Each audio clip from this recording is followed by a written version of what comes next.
morning, welcome back sa aking YouTube channel. Yan guys, may motor na naman tayong ayusin na Roser Kawasaki 135. Yan guys, ito papaayos yung kanyang cylinder head gasket, papalitan. Matagas kasi yung langis guys, ayan, tagas yung langis. Saka dito may puno, so palitan natin yan guys ng gasket. Ayan, so bago natin baklasin yan guys ay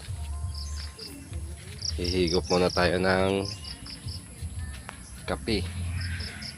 5 minutes later. Ayan guys, bago natin baklasin yung motor guys ay kape muna tayo para malitin yung ating tirahin ng motor na yan guys. So dito na lang kayo namin guys, babaklasin na natin. Dito na tayo ng kape guys, pang insal.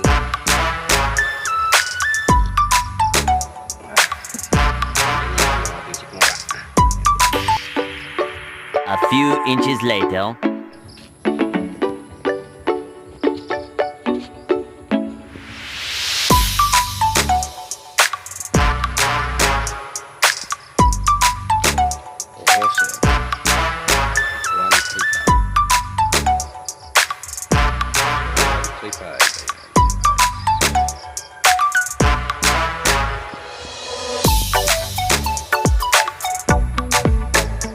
Later.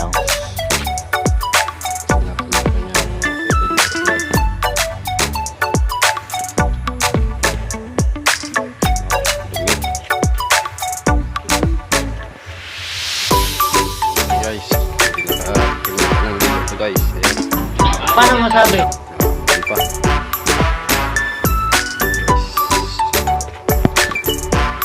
Meanwhile,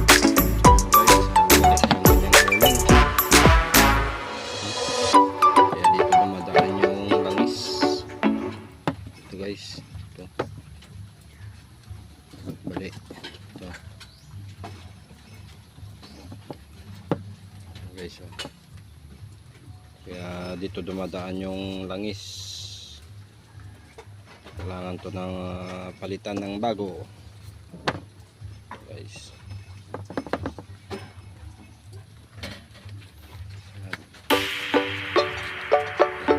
Dito ang tapas guys sa puno.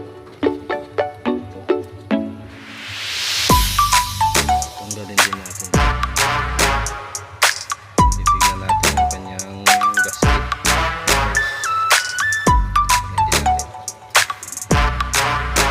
one hour later. Ito matanggal ko, hindi natin matanggal yung kadena. Paano kaya tanggalin to? Hindi natin mabunot. Sikip pa siya, hindi natin mabunot guys. Papalitan din natin tong gasket dito sa kanyang, ito wala na gasket nya, lapat na.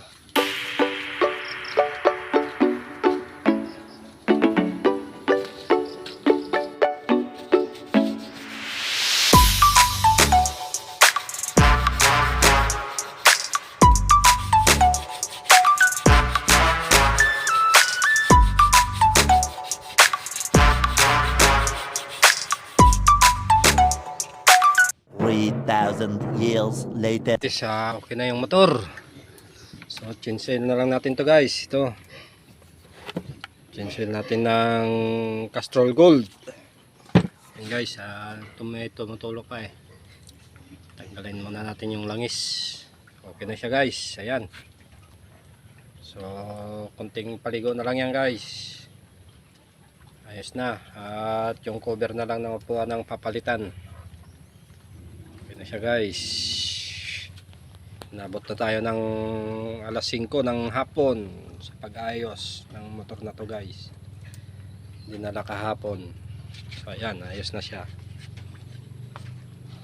Ikabit na natin lahat. So langis na lang guys ang kulang. Ayan, umulan pa dito kaya nahapunan. Ayan guys. papalitan yung cylinder head, yung gasket ng cylinder head sa ilalim. Kaya hirap tanggalin tong ano dito guys, pangalawa dito sa loob, hindi mahugot. So kapag tumagas pa guys ay tanggalin na lang natin dito sa loob. So bukan muna natin ito guys kung wala kang patagas.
Panda rin. Ito na natin yung langis. Yeah. Yes na siya guys. Panda rin na lang natin. Sana ay umandar.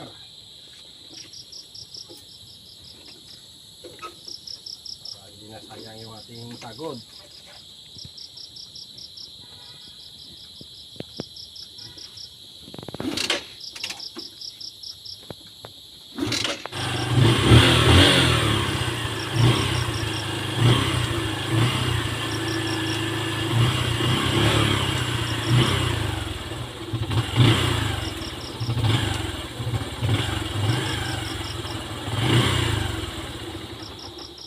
Guys, ayan guys, mandar na yung ating motor. Ayan, so naka-solar na tayo guys. Inabot na tayo ng gabi sa pag-aayos ng motor. Ayan guys, okay na yung motor nya. Yung tawagan na natin yung may-ari para kunin na dito sa bahay. So hanggang dito na lang guys ang ating video guys. So abangan nyo ulit sa aking mga susunod pang mga video kung may gagawin pa tayong mga motor na ipapaayos dito guys. So ayan guys, hanggang dito na lang guys.